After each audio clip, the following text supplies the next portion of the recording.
Salam dan bahagia. Pada video kali ini, saya akan menampilkan tugas aksi nyata modul 1.4 tentang budaya positif.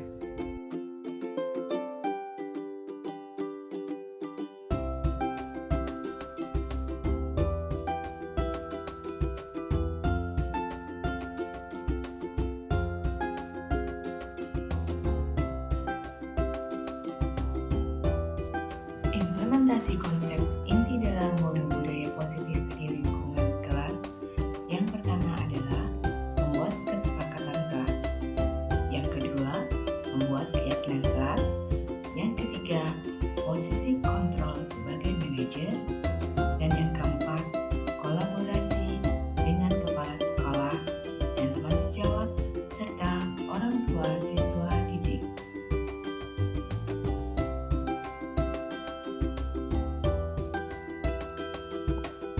Berikut ini akan saya tampilkan video kegiatan aksi nyata diseminasi budaya positif yang dilaksanakan di SD Negeri 1 Rawaheng, dihadiri oleh kepala sekolah dan rekan sejawat. Kegiatan ini dilaksanakan pada hari Selasa, tanggal 1 Januari tahun 2023.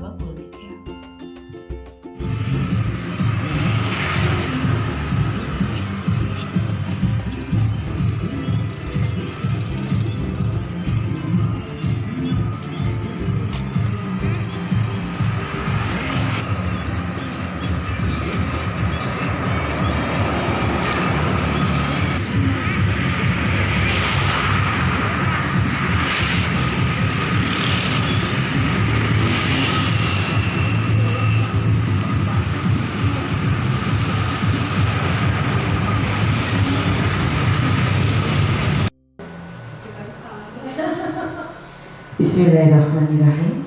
Assalamualaikum warahmatullahi wabarakatuh.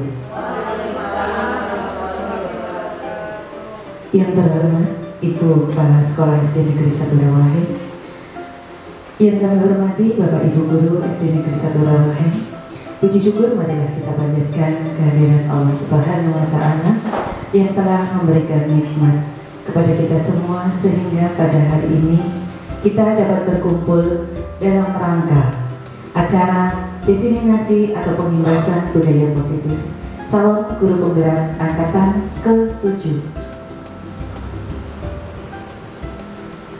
Salawat serta salam senantiasa kita aturkan kepada junjungan kita Nabi besar Muhammad Sallallahu Alaihi Wasallam yang selalu kita nantikan syafaatnya di yaumul akhir. Bapak Ibu yang kami hormati, sebelum acara dimulai akan kami bacakan susunan acaranya. Yang pertama, pembukaan. Kedua, acara inti. Ketiga, penutup. Bapak Ibu yang kami hormati, marilah kita buka acara diseminasi pengimbasan budaya positif calon guru penggerak angkatan ke-7 dengan membaca lafal basmalah bersama. Bismillahirrahmanirrahim. Meningkat acara kedua, yaitu acara inti, penyampaian dari Ibu Diah Nurul Laili sebagai calon guru penggerak angkatan ke-7. Kami persilakan.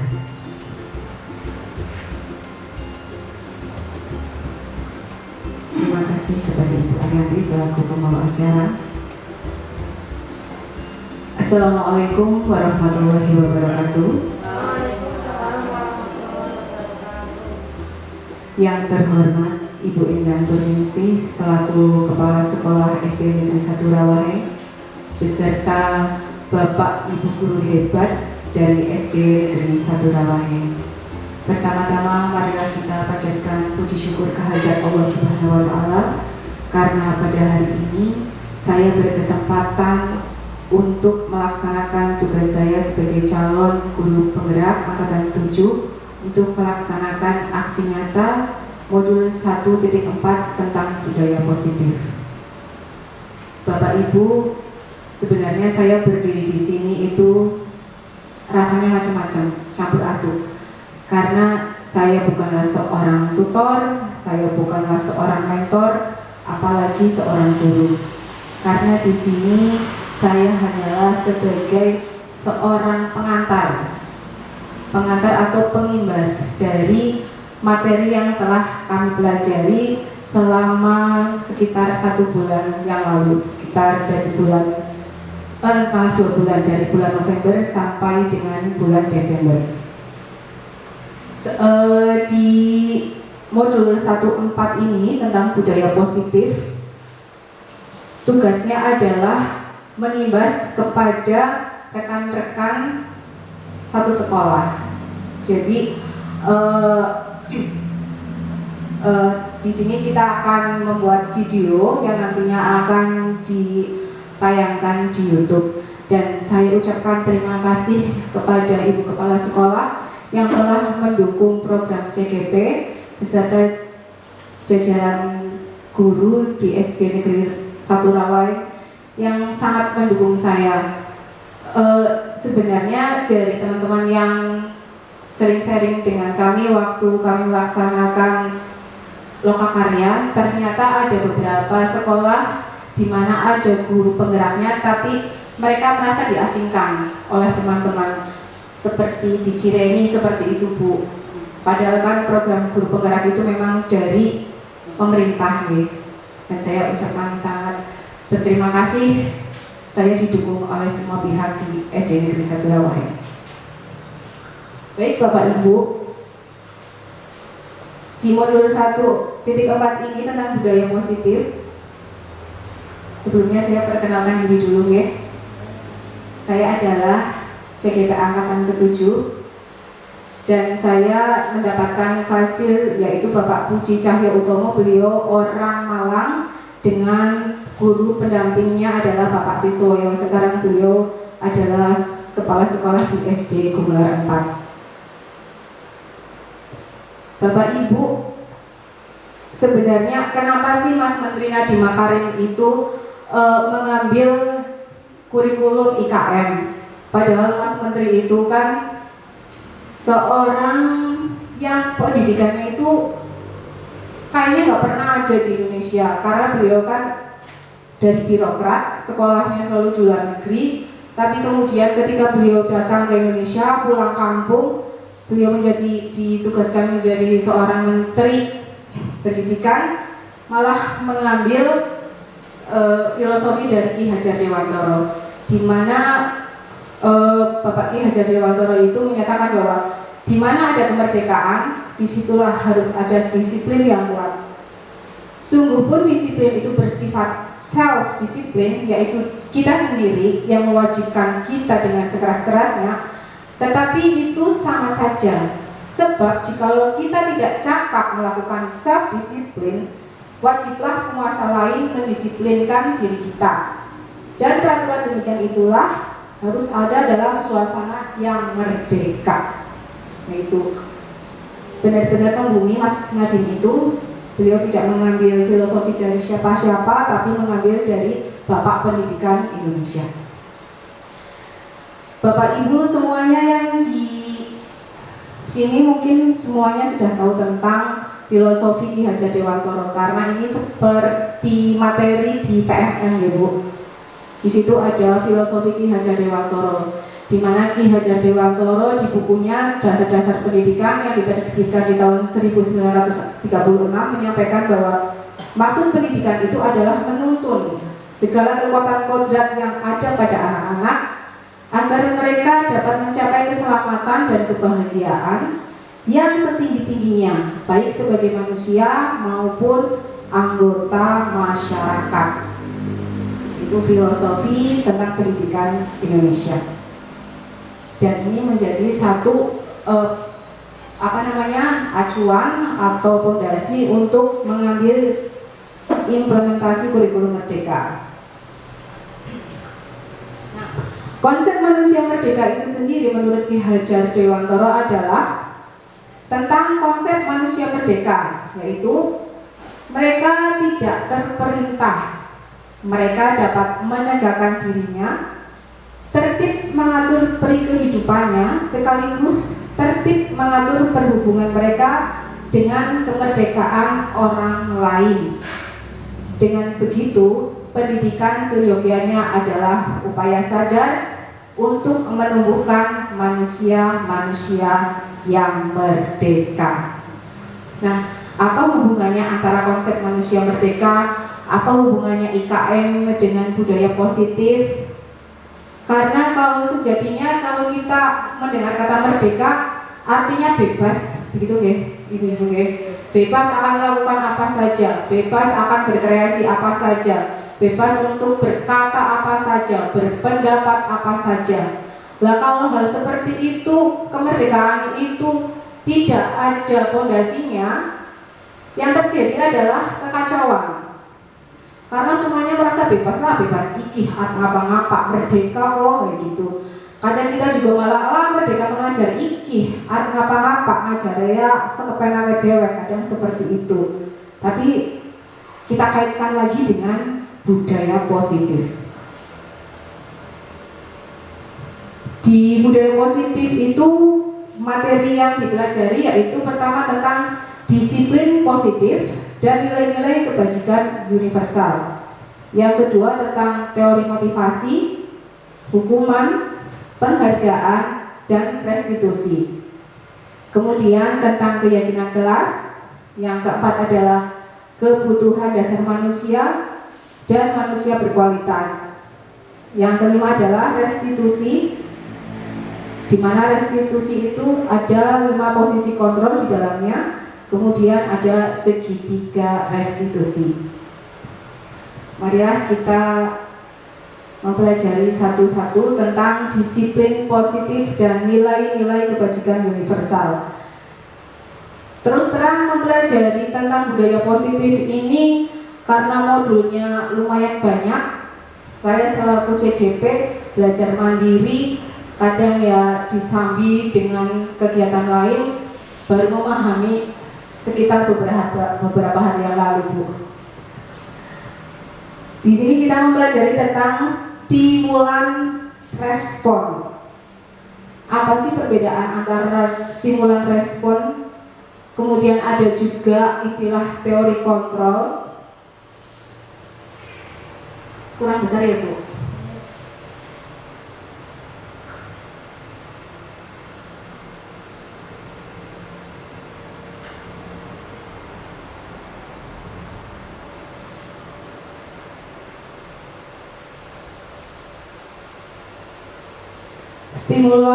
Stimulus respon. Selama ini kita sebagai guru, kita memandang siswa itu semuanya sama. Kita memberi pelajaran kepada anak dengan waktu 35 menit, kemudian diberi tugas, dan kita meminta anak itu hasilnya sama. Seperti di kelas saya, antara Faizal dengan Afan, saya harapkan nilainya sama, 100 semua. Dengan durasi waktu yang saya berikan 35 menit, kemudian soal yang sama, saya sebagai guru mengharapkan mereka mendapatkan nilainya semuanya 100.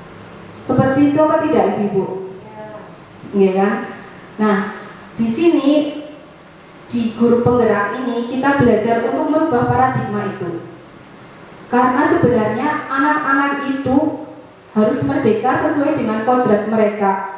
Kodrat mereka bahwa mereka itu diberi kemampuan yang berbeda, kodrat mereka berasal dari keluarga yang berbeda, kodrat mereka diberi pendidikan dari rumah yang berbeda.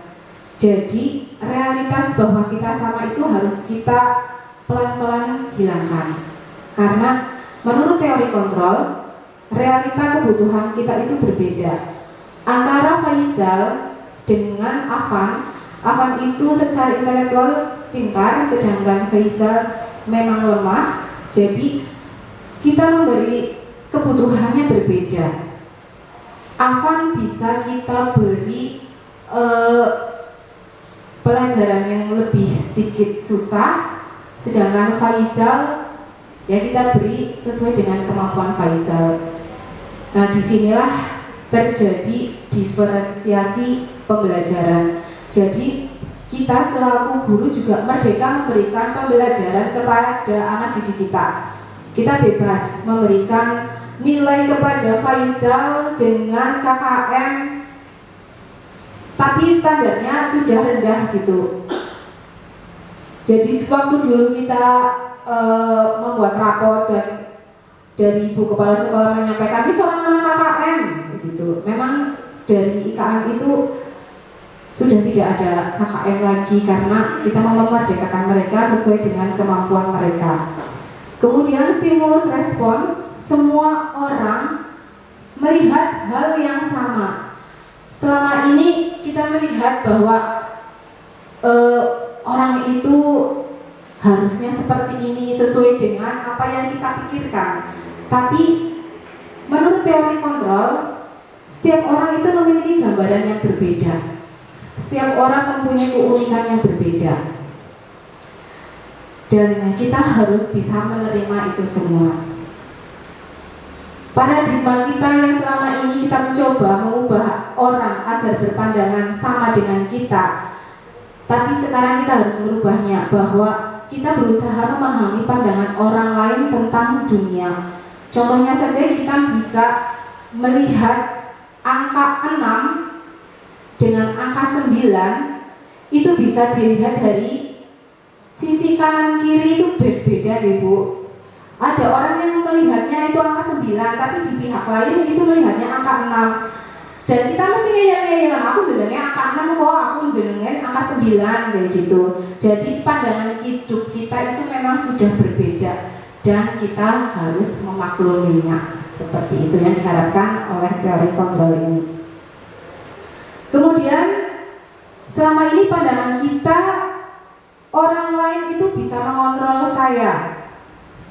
Padahal untuk memerdekakan orang itu, kontrol itu harus dipegang oleh diri kita sendiri.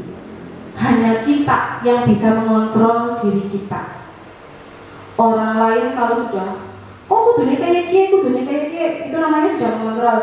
Nah, ada juga nanti bahasa yang jelek, siapa elu gitu kan ya. Jadi kita memang harus bisa mengontrol diri kita sendiri. Kemudian pandangan kita, stimulus respon kita selama ini, saya bisa mengontrol orang lain. Itu harus kita rubah. Teori kontrol yang harus kita laksanakan adalah Anda tidak bisa mengontrol orang lain karena orang lain sudah berjiwa bebas seperti itu. Pandangan kita selama ini bahwa pemaksaan ada pada saat bujukan gagal. Kita harus merubahnya menjadi kolaborasi dan konsensus, menciptakan pilihan-pilihan baru. Nanti di pembelajaran berikutnya ada lagi tentang restitusi, ini nanti akan kita pelajari. Kemudian pandangan kita selama ini adalah model berpikir menang kalah. Kita sebagai guru biasanya merasa menang ya. Muridku dengan kalau dewek, ger dewek orang menang sih kepriwe wong dewek gurune kok gitu kan. Tapi dirubah paradigmanya, berpikirnya itu win-win solution, menang-menang. Kita yang menang, murid kita menang, seperti itu. Berikutnya adalah bahwa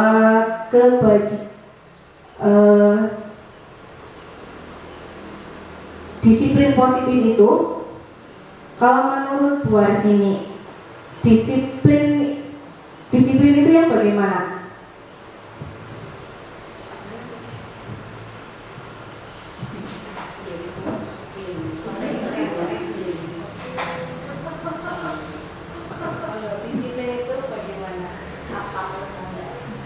Menurut saya disiplin itu taat aturan sesuai dengan pada porsinya itu.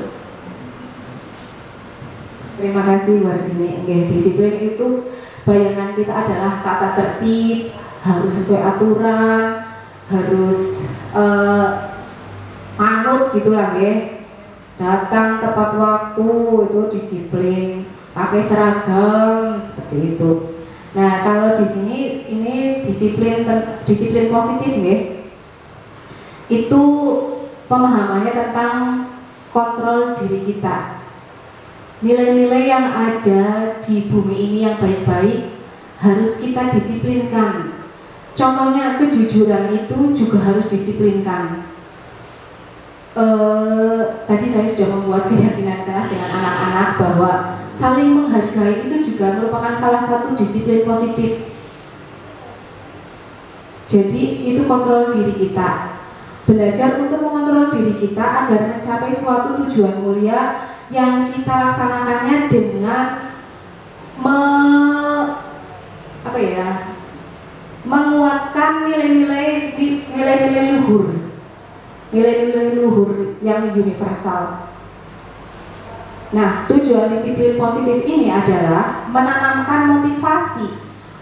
Ini ada motivasi yang ketiga pada murid-murid kita untuk menjadi orang yang mereka inginkan dan menghargai diri sendiri dengan nilai-nilai yang mereka percaya.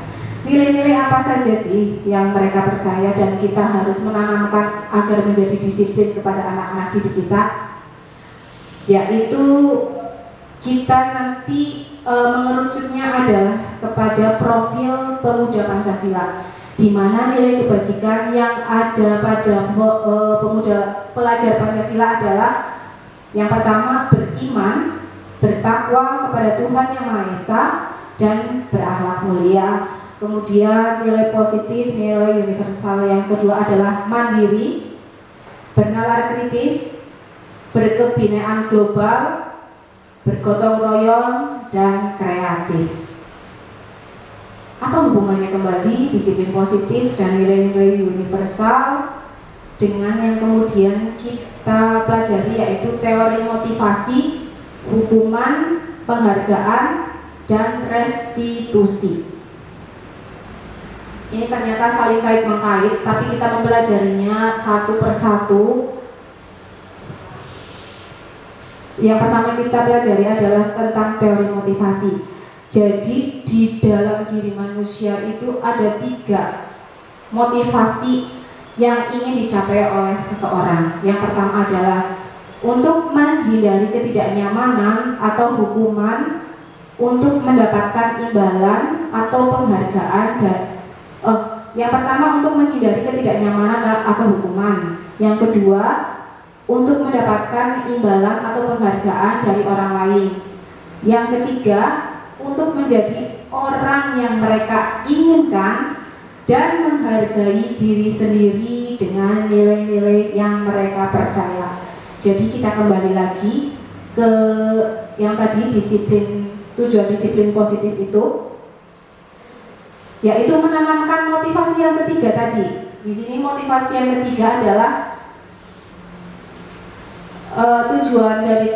tujuan disiplin positif adalah menanamkan motivasi yang ketiga pada murid-murid kita, yaitu untuk menjadi orang yang mereka inginkan dan menghargai diri sendiri dengan nilai-nilai yang mereka percaya. Nah, di sini motivasi ketiganya untuk menjadi orang yang mereka inginkan, menghargai diri sendiri dengan nilai-nilai yang mereka percaya. Ya, nilai-nilai tadi yang mereka percaya adalah kejujuran, mandiri, harus kreatif, harus berbineka global gitu. Kemudian apa sih teori motivasi? Di sini kita pelajari dengan hukuman, penghargaan, dan restitusi. Nah, di sini kan teori motivasi ada 3 untuk menghindari ketidaknyamanan atau hukuman. Nah, selama ini kita menjadi guru biasanya kalau ada siswa yang melakukan pelanggaran itu, kita memberinya apa, Bu Daryati? Hukuman atau apa, atau penghargaan? Kalau anak yang sedang melanggar peraturan, itu saya kasih penghargaan. oh begitu? Tidak memberi hukuman ya, Bu? Enggak. Bagus itu, Iya, Bu. saya beri sanjungan dan saya lulus kepalanya. Ya, saya nggak pernah marah pada anak yang melanggar peraturan. Oh iya, berarti benar saya harus ikut CGP karena harus belajar seperti itu. Kalau ada siswa yang melanggar peraturan, kemudian diberi apa, Bu? Diberi hukuman supaya Diberi hukuman. Oke. Betul, selama ini kita memang melakukannya seperti itu. Nah, sekarang kita kita belajar di CGP itu jangan diberi hukuman. Kita nanti akan belajar tentang restitusi, itu yang akan ditekankan di modul budaya positif itu. Nah, karena hukuman di sini bersifatnya tidak terencana, ya, atau tiba-tiba. Biasanya anak yang diberi hukuman itu imbasnya adalah anak akan merasa tidak nyaman, kemudian yang lebih parah lagi anak itu akan menjadi pendendam. Ya, aku tahu dong ibu kai, sebel, jadi dia melakukan tindakan yang lebih keras lagi, tapi tanpa sepengetahuan kita. Contohnya saja adalah menulis-nulis vandalis itu, Bu. Itu adalah salah satu efek dari kita memberi hukuman, karena dalam mindset atau pikiran anak-anak itu sudah tertanam rasa dendam gitu. Jadi suatu hukuman tanpa melalui suatu kesepakatan, tidak ada hukuman yang diberikan sepakat, ya. Kalau tak hukum kayak gini ya, pasti tidak. Kalau hukuman pasti langsung spontan, ya. Bocah nakal, melayu lari lapangan, kayak gitu kan biasanya. Anak-anak tidak diberi kesempatan untuk membela diri, karena anak-anak juga sudah tahu, iya aku salah. Kemudian diberi hukuman sama bu guru, menurut baik, walaupun dalam hati mereka sebenarnya juga ya tidak bisa mengungkapkan deh, karena mereka memendam sendiri. Terus itu secara psikolog sangat berpengaruh pada anak, ya, dari sifat pendendam itu. Nah, tadi Bu Daryati juga sudah menyampaikan memberikan penghargaan, ya. Walaupun penghargaannya mungkin secara elus-elusan kayak gitu, ya Bu, tapi di sini kita mempelajari ya penghargaan, memberikan hadiah. Nah, apakah penghargaan itu baik menurut Bu Sugini? Baik, ya, memang baik, Bu. Anak mempunyai prestasi, terus diberi penghargaan seperti itu. Tapi apakah anak akan seperti itu terus, Bu? Dia akan melakukan hal baik, apakah karena termotivasi dari diri dia sendiri, ataukah karena aku nilainya kudu apik biar dapat hadiah, seperti itu, Bu? Kebanyakan seperti itu, ya. Kebanyakan iyalah, aku pengen belajar lah, aku diwehi hadiah sama bu guru, kayak gitu kan. Motivasinya dari luar, ya, eksternal, ya. Nah, seperti itu. Ternyata penghargaan itu bisa menjadi hukuman, Bu. Di modul ini ada teks tentang dihukum oleh penghargaan. Kenapa sih dihukum oleh penghargaan? Karena penghargaan itu pengaruhnya pendek. Dia akan melakukan kebaikan, motivasinya dari luar, jadi jangkauannya pendek.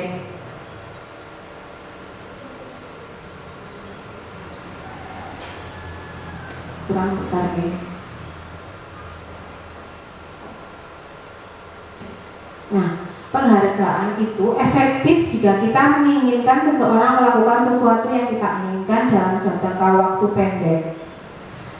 Misalnya saja waktu mau penerimaan kelas, penerimaan rapot gitu, ya. Belajar asik lah, nomor rapotnya dari apik, nilai-nilainya apik gitu.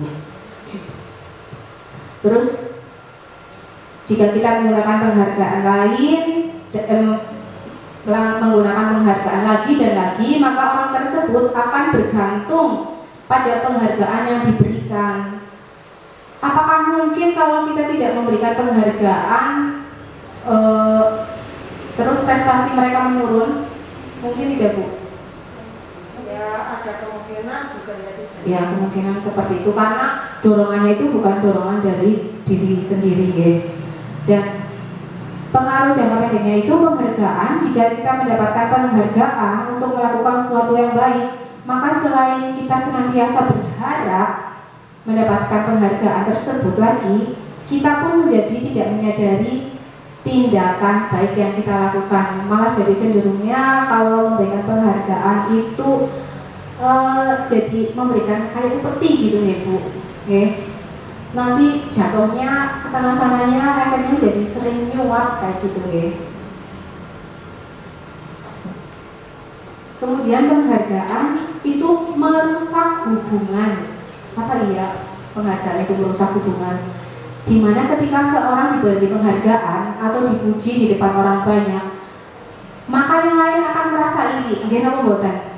Nggih. Dan sebagian dari mereka akan tidak menyukai orang yang diberikan penghargaan tersebut.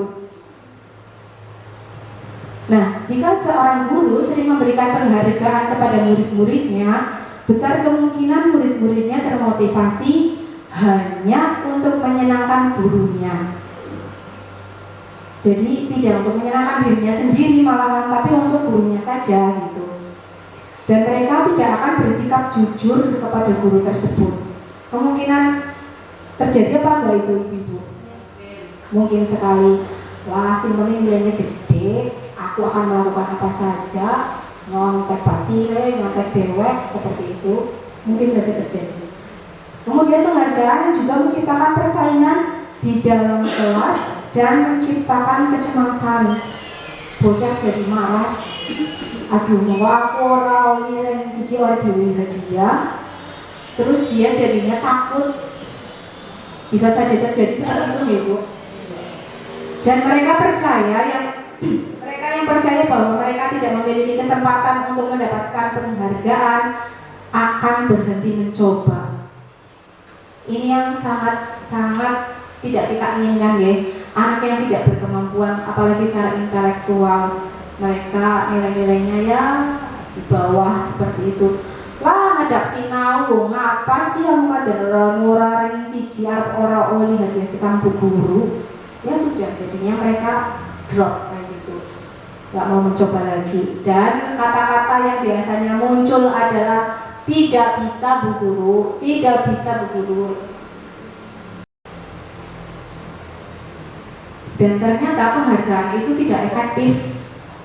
Suatu penghargaan adalah suatu benda atau peristiwa yang diinginkan, yang dibuat dengan persyaratan. Hanya jika Anda melakukan hal ini, maka Anda akan mendapatkan penghargaan yang diinginkan. Nah, jika saya mengharapkan suatu penghargaan dan tidak mendapatkannya, maka saya akan kecewa dan berkecil hati. Serta kemungkinan lain kali saya tidak akan berusaha sekeras sebelumnya.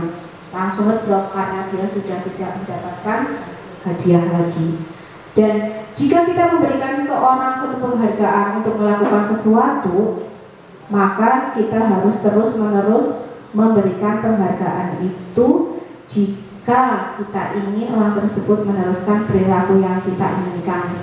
Jadi kayak dijonjol terus ya Bu, boros akhirnya tibanya boros. Dan orang yang berusaha berhenti merokok itu pun, atau orang yang berusaha diet, menguruskan badan, bila diberi penghargaan hampir pasti tidak berhasil. Alhamdulillah moral hadiah apa? Karena apa? Karena tidak ada motivasi dari dalam diri mereka sendiri. Berbeda kalau ada orang, aku kan diet karena memang pengen kayak gitu, bukan karena hadiah. Nah, kemudian kita mempelajari tentang restitusi. Apa itu restitusi? Kemarin Bu Sutini bertanya, restitusi siapa Bu? Nah sekarang dia, restitusi adalah proses menciptakan kondisi bagi murid untuk memperbaiki kesalahan yang mereka nih, sehingga mereka bisa kembali pada kelompok mereka dengan karakter yang lebih kuat, terutama karakter-karakter yang baik ya. Ini videonya tidak saya tayangkan karena ada video yang lebih baik lagi dari ini. Ini cuma untuk mengumpulkan tugas. Saya mengambil kasusnya tidak memperhatikan guru saat pembelajaran. Jadi ceritanya Diandra itu tidak memperhatikan saat pelajaran, kemudian dipanggil, kemudian saya tanya, kenapa sih alasannya tidak memperhatikan bu guru? Ini bisa dibayangkan enggak? Oh ternyata tidak bisa, cuma video saja, cuma picture saja. Nah, di dalam restitusi itu satu hal yang harus kita pedomani adalah kita harus meyakinkan anak-anak terlebih dahulu. keyakinan kelas itu bisa saja sesuai dengan nilai-nilai universal tentang menghargai orang, di mana setiap orang ingin dihargai, setiap anak ingin belajar, setiap anak ingin berkreasi, dan kita membutuhkan kerjasama atau gotong royong, dan keyakinan bahwa kita itu harus jujur. Nah, dari keyakinan kelas ini harus kita terus tanamkan kepada anak-anak kita, kepada anak-anak didik kita. Setelah saya belajar ini, saya jadi sekarang punya gaman Bu kepada anak-anak. Apabila anak-anak ada yang ribut saat temannya maju, saya langsung kepada anak-anak yang lain, coba kalian ingin dihargai apa tidak? Gitu. Terus, ya Bu, lah mulane batir lagi anak sing maju, oh ya kudune menghargai batir Mbok. Gitu. Terus ya akhirnya alhamdulillah mereka bisa menghargai temannya yang sedang maju ke depan, jadi tidak ribut lagi. Terus bahwa kita yakin kita datang ke sekolah untuk belajar. Nanti kalau ada anak yang jahil sama temannya, kombok sekolah hari ini gue sinau, ayo keyakinanmu kepriwe, masa arep jahil batire terus? Gitu. Oh iya Bu, gitu. Kita pada anak-anak yang suka jahil.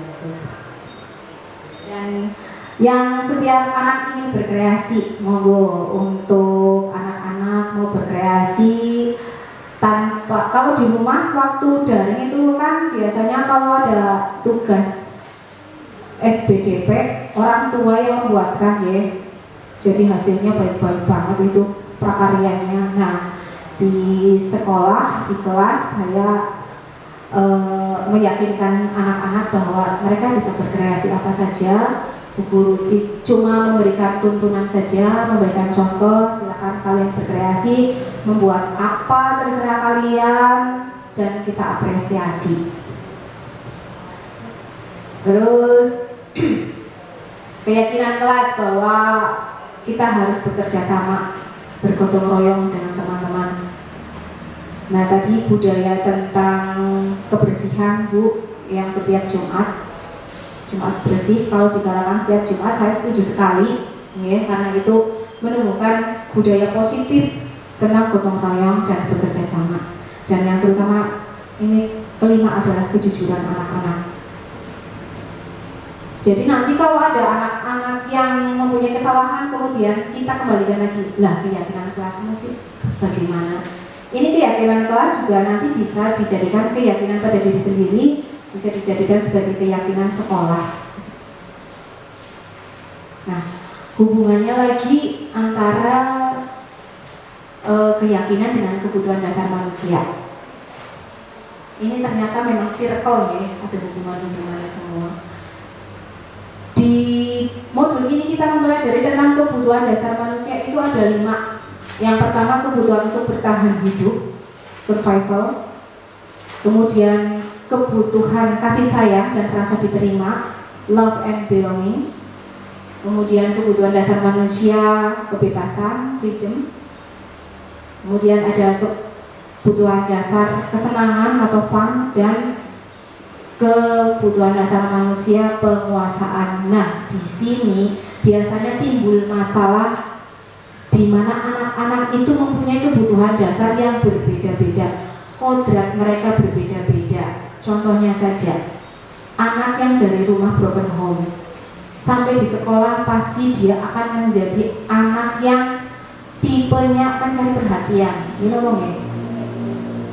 Terus anak yang di rumah terkekang, kalau di sekolah biasanya akan mencari. Nah, ini mencarinya dengan cara yang biasanya melanggar peraturan. Dia pengennya bebas, ya, nang kelas sekarpe dhewe. Nah, ada juga kebutuhan dasar tentang penguasaan. Biasanya itu anaknya tipenya akan cenderung ingin menang sendiri. Jadi kebutuhan anak-anak itu memang berbeda sesuai dengan kebutuhan dasar manusia itu, dan nanti di sekolah itu akan dimunculkan oleh mereka. Ya karena mereka manusia ya Bu, jadi ya tanpa mereka sadari karena memang itu manusiawi gitu. Ini yang nantinya akan menimbulkan konflik-konflik. Nah, konflik-konflik tersebut di CGP ini kita tidak memberinya dengan hukuman, apalagi dengan penghargaan. Tadi sudah saya sebutkan bahwa hukuman itu sepihak diberikan oleh guru. Terus kalau penghargaan nanti jadinya seperti itu anaknya deh. Nah, dalam modul budaya positif ini kita mempelajari tentang restitusi yang tadi sudah saya sampaikan. Jadi anak di situ akan menyadari kesalahan dia itu apa. Jadi ada 5 posisi kontrol kita dalam restitusi. Guru bisa menjadi seorang penghukum, guru bisa jadi pembuat rasa bersalah, guru bisa menjadi seorang teman, guru bisa menjadi seorang pemantau, guru bisa menjadi seorang manajer. Nah, ada yang menjadi penghukum seperti tadi ya, ada anak melakukan kesalahan langsung kon nulis nang buku 5 baris kayak gitu langsung. Anak tidak diberi kesempatan untuk win-win solution. Bu, aku akan ini saja seperti itu. Nah, diharapkan kita sebagai guru adalah menjadi seorang manajer di posisi kontrol kelima. Nah, ini sebentar saya tayangkan dulu tentang video restitusi ya, bagaimana restitusi itu dijalankan.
Ini adalah contoh pelaksanaan restitusi.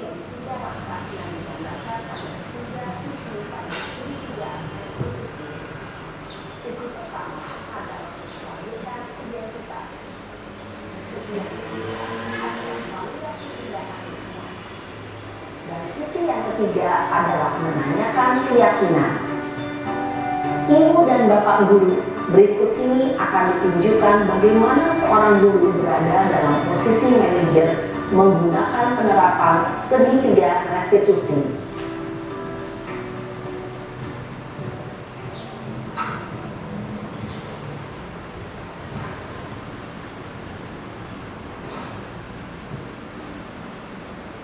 Siang Sarah. Siang Pak.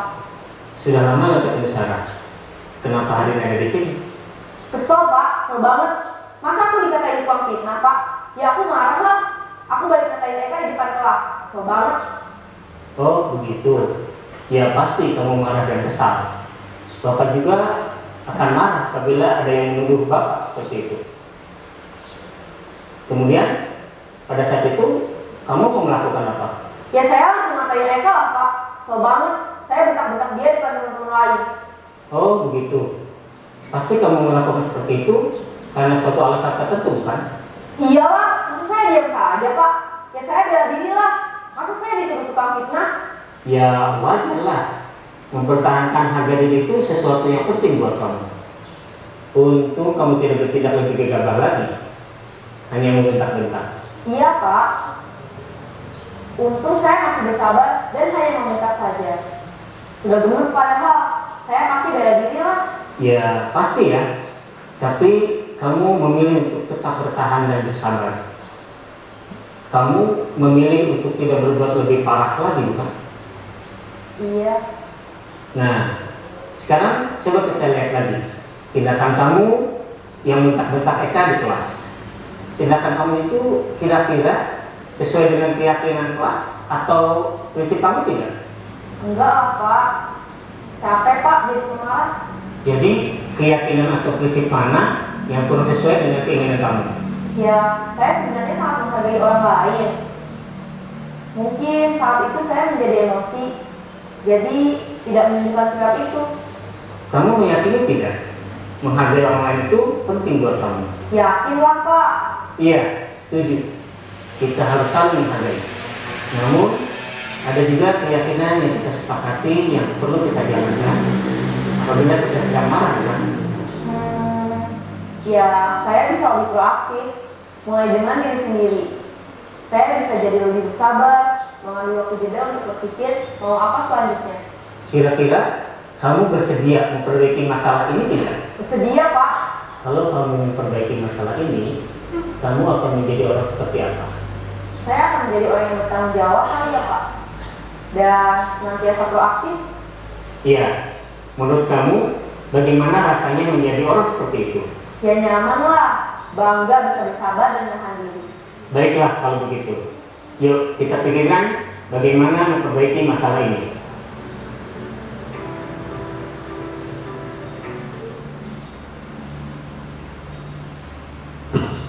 Demikian ibu-ibu, tayangan video bagaimana seorang guru dia mempunyai posisi kontrol sebagai manajer. Jadi dia tidak memberikan hukuman, dia tidak membuat siswa itu merasa bersalah banget, dan dia tidak cuma jadi seorang pemantau saja. Biasanya yang menjadi pemantau itu di sekolah adalah kepala sekolah, ibu, dapat laporan dari guru gitu. Biasanya itu restitusi di posisi kepala sekolah sebagai pemantau. Nah, di segitiga restitusi itu, ini kita mengambilnya dari orang luar ya, Ibu Diana Gosen namanya. Langkah yang pertama adalah kita menstabilkan identitas. Apa yang terjadi sih, apa kesalahan yang dilakukan anak itu. Tapi kita memancingnya saja, tidak usah kok kia ya, kok anu kia ya, kok nakal ya. Tidak seperti itu. Biarkan mereka yang mencari kesalahan mereka sendiri dan kita sebagai pemancingnya. Kemudian tindakan yang kedua, langkah kedua adalah validasi tindakan yang salah. Kita memvalidasinya. Nah, karena semua perilaku itu mempunyai alasan mengapa dia bisa melakukan kesalahan seperti itu. Pasti ada alasannya. Biarkan anak yang mencari, iya ngapa sih aku melakukan kesalahan ini, gitu. Biarkan mereka yang berpikir, kita bisa menjadi pemantiknya saja. Kemudian langkah yang ketiga adalah meyakinkan keyakinan atau seek the belief. Nah, kita semua mewakili motivasi internal. Jadi kembalikan lagi kepada keyakinan anak-anak bahwa menghargai orang itu merupakan satu keyakinan kelas yang harus kita lakukan, dijadikan sebagai budaya positif kita, dilakukan setiap hari, dilakukan setiap waktu. Nah, kemudian kita sebagai guru tinggal memberikan win-win solutionnya, memberikan, gak usah nanti hukuman kamu ini ya, biarkan anak yang iya ya bu aku salah ya, terus aku harusnya bagaimana? Lah kamu maunya gimana? Kamu pinginnya dihukum apa? Monggo kita memperbaiki diri sendiri dan kamu jangan melakukannya lagi seperti itu. Demikian yang disampaikan oleh seorang pakar psikolog tentang segitiga restitusi. Jadi di CGP ini benar-benar kita menguatkannya tentang segitiga restitusi. Mungkin ada pertanyaan tentang segitiga restitusi dari ibu-ibu sekalian. Bu Sukini, mungkin ada pertanyaan?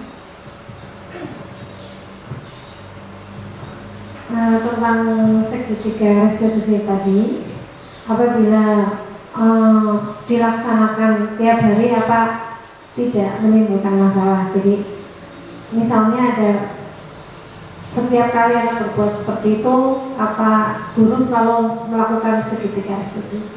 Terima kasih. Terima kasih pertanyaannya Bu Sukini. Dulu juga saya bertanya seperti itu. Apakah enggak setiap hari, setiap saat kita melakukan restitusi, memfasilitasi kesalahan anak, kayaknya wasting time ya, menghabiskan waktu gitu. Restitusi ini bisa kita laksanakan apabila kesalahan yang dilakukan anak itu terasa berat, gitu. Kayaknya seperti dulu banyak sekali kejadian di SD Negeri 1 Rawang ini, kesalahannya berat Bu. Misalnya saja mencuri, yang banyak mendapatkan kasus biasanya Bu Arianti, kelas-kelas tinggi, gitu. Sebenarnya sudah ya dilaksanakan restitusi, tapi kita tidak tahu bahwa itu restitusi ya Bu Arianti ya. Kita memfasilitasi anak itu kesalahan apa, terus bagaimana gitu. Baru kemarin-kemarin saja, oh ternyata kita sudah melakukannya Pak, seperti itu. Oh iya, nah itulah Bu restitusi, dan selalu dilaksanakan apa tidak di sekolah Bu. Waktu kami melakukan kolaborasi di Jimit, ya insya Allah kami melaksanakannya. Sama hasilnya juga diberi apresiasi, diberi dukungan, ya seperti itu memang yang harus dilakukan Bu. Kita sebagai seorang guru sekarang kita tempat posisi kontrolnya bukan sebagai penghukum bisa saja karena untuk disiplin-disiplin yang kecil ya. Contohnya ya kalau anak buang sampah sembarangan terus kayak gitu, ya diberi hukuman setiap ada sampah, monggo kamu yang ngambil buang sampah, nggak usah buang sampah sembarangan terus kita lakukan restitusi, ditanya satu persatu selama 15 menit apa tidak buang waktu. Nah, begitu nih Bu Sukini ya, kita mengambil restitusinya itu kalau ada kasus-kasus tertentu yang terasa berat gitu. Untuk kasus-kasus yang ya masih kita tolerir ya bolehlah memberikan sedikit hukuman seperti itu. Ada lagi Ibu pertanyaannya? Cukup nggih? Nggih.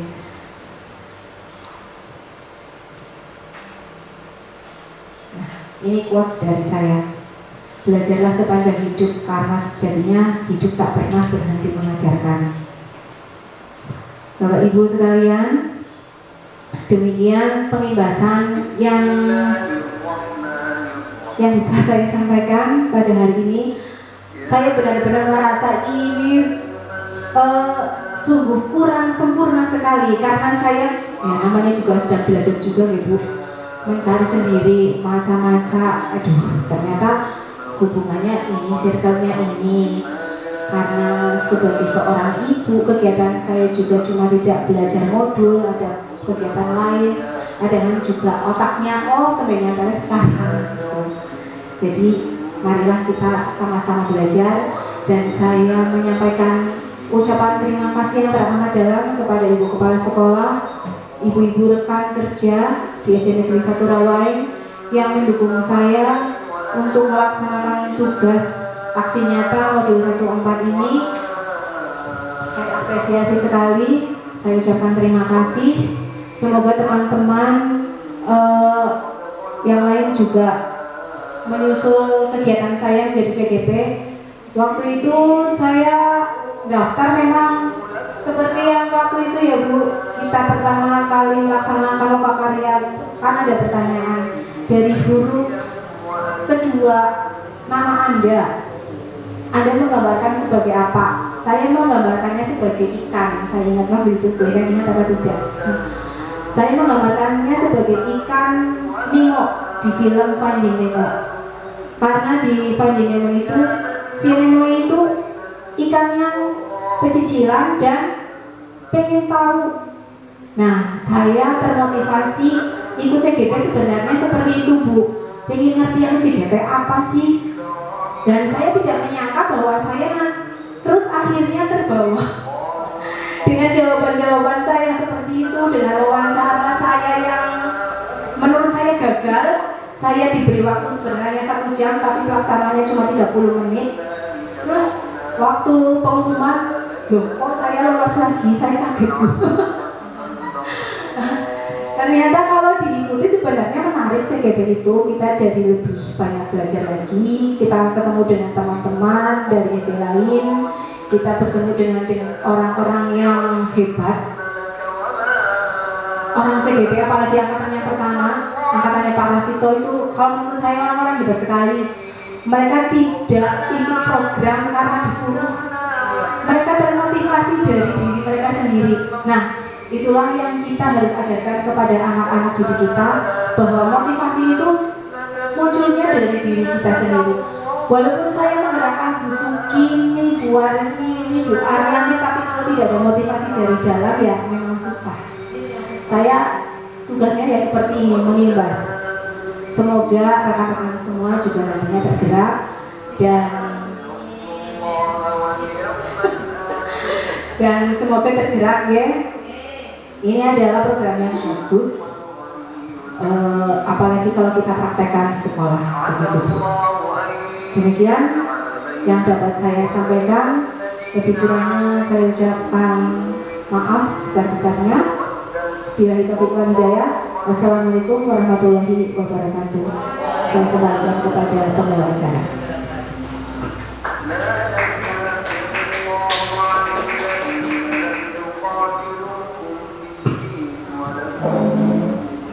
Ya, sekali lagi kita beri aplaus untuk Bu Diah Nurul Laili yang sudah memberikan pengarahan atau pembebasan budaya positif calon guru penggerak angkatan ke-7.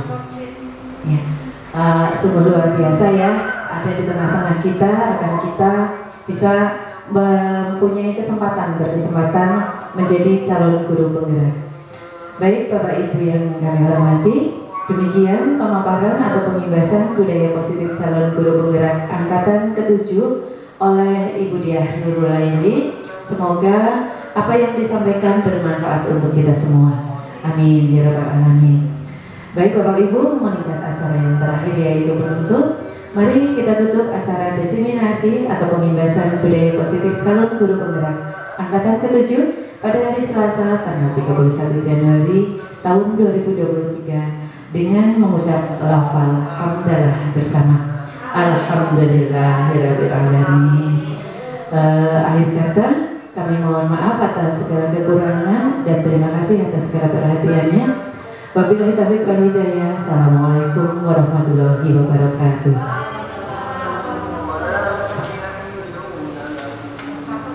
Dan saya selama ini di kelas alhamdulillah menerapkan bahwa Selamat pagi Diandra.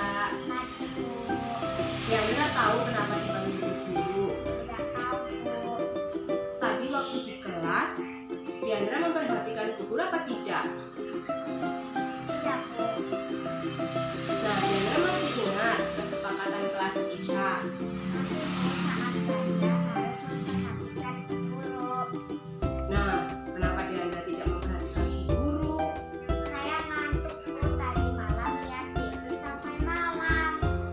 Oh, begitu ya.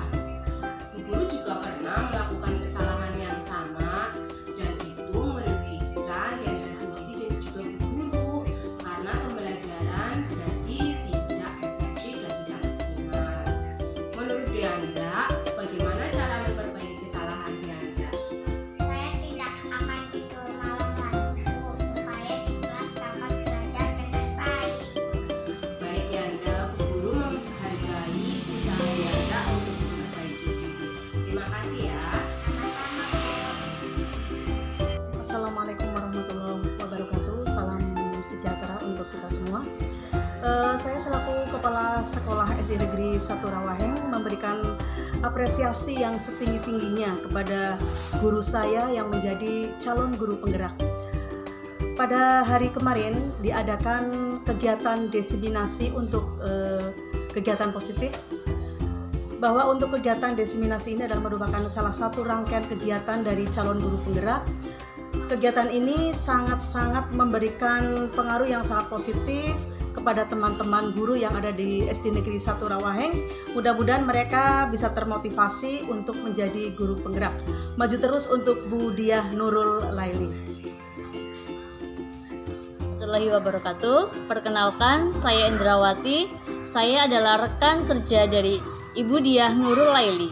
Menurut saya, diseminasi yang dilakukan oleh Ibu Diah tentang budaya positif sudah sangat baik.